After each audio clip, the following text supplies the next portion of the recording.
zelo je razlika v tem, a delaš s tehnologijo ali se zabavaš s tehnologijo samo. Ne? Ker takrat, ko se zabavaš, te vsaka interakcija s tehnologijo potem zbuja in krepi tvojo radovednost in tako. Pri delu s tehnologijo potem pa postaneš utrujen.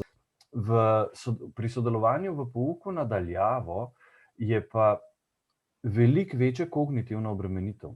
To pa zaradi tega, ker sicer ne nadzorujemo svojega gibanja toliko zavestno. Se pravi, ko sem jaz v razredu, pokimam, odkimam, dvignem roko, ne, se premaknem, vse, ne da bi se zavedal tega. Samo zato naštimam, da mi bo udobno. V delu v digitalnem svetu moram pa paziti, kako je moja glava uokvirjena. Se ne smem prestaviti ven iz kadra. Hecen zgledam, če sem nekje prestrani. In se moram zavestno s tem ukvarjati, kakšen je moj položaj. Zavestno se moram ukvarjati s tem, ko pokimam, a sem pokimal dovolj, da me na drugi strani vidijo. A sem dovolj dvignil roko, da se vidi roka. A je človek razumel mojo potrditev ali moram še takole narediti, zato da bo razumel potrditev. In ves čas, ne samo, da se odzivam, ampak ves čas še kognitivno poudarjam vsak gib, zato da se ga bo videl tudi iz majhne kamere, iz majhnega zaslona nadaljavo, da bo učiteljica videla, da sodelujem. To je recimo ena od teh stvari, ki zelo prispevajo k utrujenosti. Zaradi tega, ker ves čas isti del možgan dela. Ne dela, se ne sprosti, pa ni mal ta pa mal ampak je ves čas ta en in isti logično-tehnični. To je en del. Drug del, ki je zelo utrujajoč za mlade ljudi, velikokrat je to, da morajo veliko sebe gledati. Kar pomeni, delam, sem na spletu in potem moram še sebe gledati zraven. Ves čas mi gre pozornost na to, kako zdaj izgledam, a sem to res jaz, a moja sošolka ima pa toliko lepš lase, kakor jih imam jaz. Neke te stvari prihajajo ven, neki razmisleki o lastni podobi, ker je stalno prisotna in me stalno gleda nazaj. Še eden od pomembnih stvari je očesni stik. Ljudje si želimo očesnega stika, ampak ker poskušamo gledati vrstnike, s katerimi se pogovarjamo, njih v oči, potem gledamo v zaslon. In ves čas si trudimo pretegniti očesni stik od nekoga drugega, ker ga nimamo, ker ne gledamo v kamero, ampak gledamo v zaslon. In kamera običajno ni na zaslonu, ampak je nekje drugje. In zaradi tega ves čas malo tavamo z očmi okrog in malo tako nenavadno zgleda, ker bi si želeli, da če se človek z mano pogovarja, tako od blizu, kot se pogovarja, tako od blizu zdajle sedi, meni, želim, da me gleda v oči. Obraz je velikokrat proporcionalno toliko velik, kot če bi človek že fino stopil v moj osebni prostor.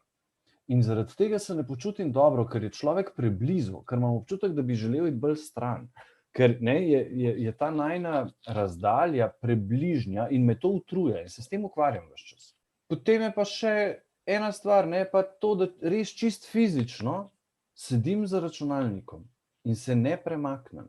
In se tudi ne smem premakniti kaj dosti, ker bom padel iz kadra in zaradi tega obsedim. In sem utrujen od samega sedenja.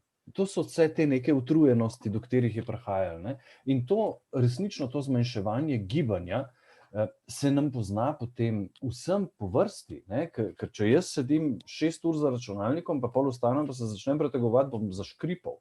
Hrbtenica začne pokati, ker se začnem premikati, ker se je toliko posedla. In enako je pri mladih ljudeh. Zdaj pa odvisno od tega položaja, kakšnega imajo. Če sedijo za stolom, pa za primerno velikostjo mize, pa imajo, recimo, jaz imam podložen računalnik zdajle 30 centimetrov nad mizo. Če ne bi takole mogel sedeti. Če pa ne bi tega imel, potem pa hitro začnem gledati na dol. In to je pa tisti del, ki utruje. Glava tehta 4,5 kg. 4,5 kg, dokler jo imam naravnost. Ampak takoj, ko jo dam malo naprej, se ta teža začne drugače obnašati, zaradi tega, ker ima moment vrtilni in prihaja do ročice. Zaradi ročice, čisto fizikalno, je občutek teže, ki jo nosim, pri 15 stopinjah naprej je to že 12 kg. Pri 60 stopinjah jih je pa 27. Se pravi, takrat, ko gledam na dol v telefon. In Tako grejo, 15 stopinj je 12 kg, 30 stopinj je 18 kg, 45 stopinj je 22 kg, kar je daleč od 4,5 kg, ko si jih imel od začetka, dokler imaš ti glavo naravnost in gledaš naprej. In to je ta del, kjer pa začnejo mišice trpeti in je zoprno in nevarno. In je smiselno se ukvarjati s tem, kako zdaj sedim, kako se usesti, kako se posesti, kako se prilagoditi, da bojo stvari dovolj visoko, pa hkrati dovolj udobno, da bom lahko, da se mi ne bojo živci tle v karpalnem kanalu ukleščili zaradi tega, ker dvigujem roko ves čas takole gor dol. Najhujša težava je takrat, ko nimamo drugega prostora, kot da gremo v posteljo delati.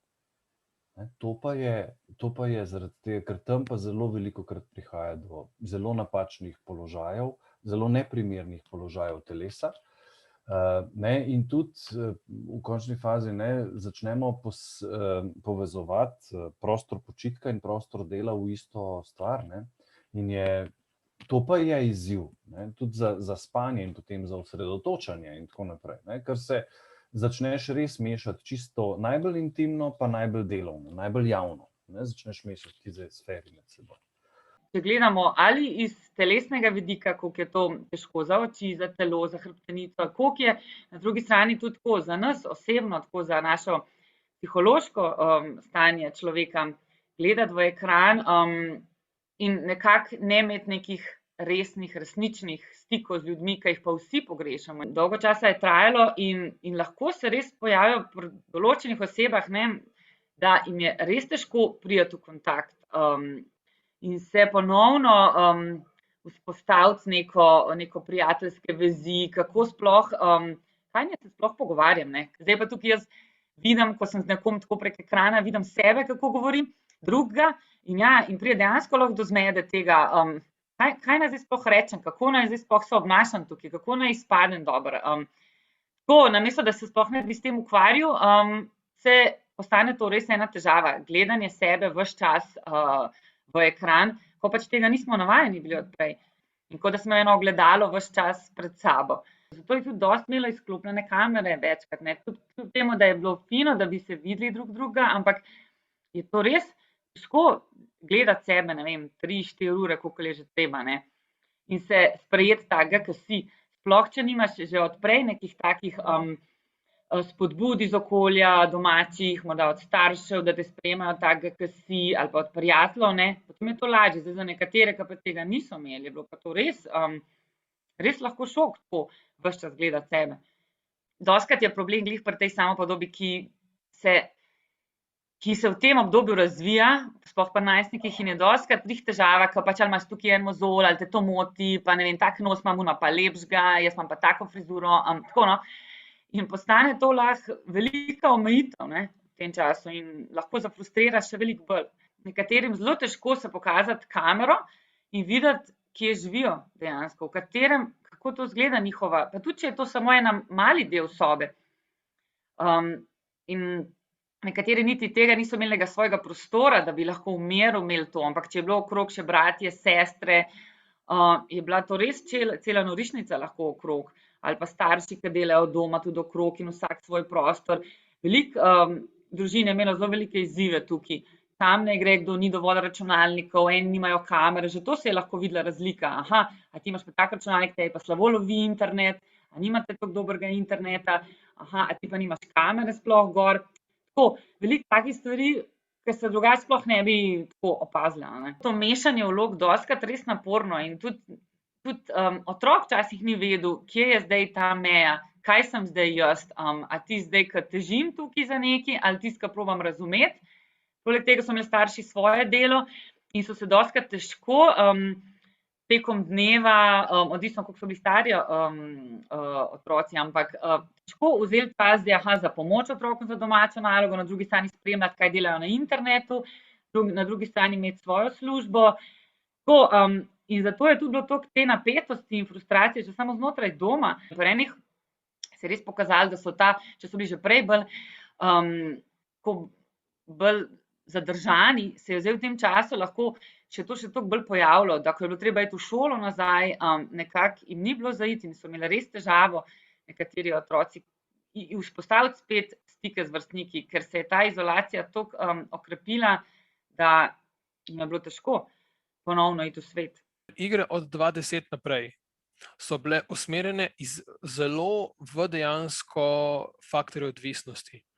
Ker pomeni, igre so se razvijale v smer odvisnosti, da oseba postane čim bolj odvisna od njih. Te igre so postale najbolj popularne. Če gremo mi se pogledati dejansko, kako so se igre razvijale, kako so se spreminjale, vidimo, da dejansko bolj, ko se bližamo sedanjosti, več je noter teh faktorjev zasvojljivosti, ki dejansko potegnejo osebo noter. Če se razpustiš kompletno med tem lockdownom, pač postanejo vsi dnevi isti. Avtomatično hitreje izgubljamo meje, hitreje izgubljamo mero in vse skupaj. Ob 3 zjutraj igraš igrice, ob 5 zjutraj igraš igrice in ne spiš čez dan. Težko. Se že zdaj vidi posledice tega primanjkljaja v socializaciji in pač bo težko. Bo težko sploh, da naprimer na prvo žogo bo vse laflo normalno, ampak bojo vseeno zadnje neke avtomatske misli, bojo zadnje vseeno neka dojemanja, katera bojo izkrivljena.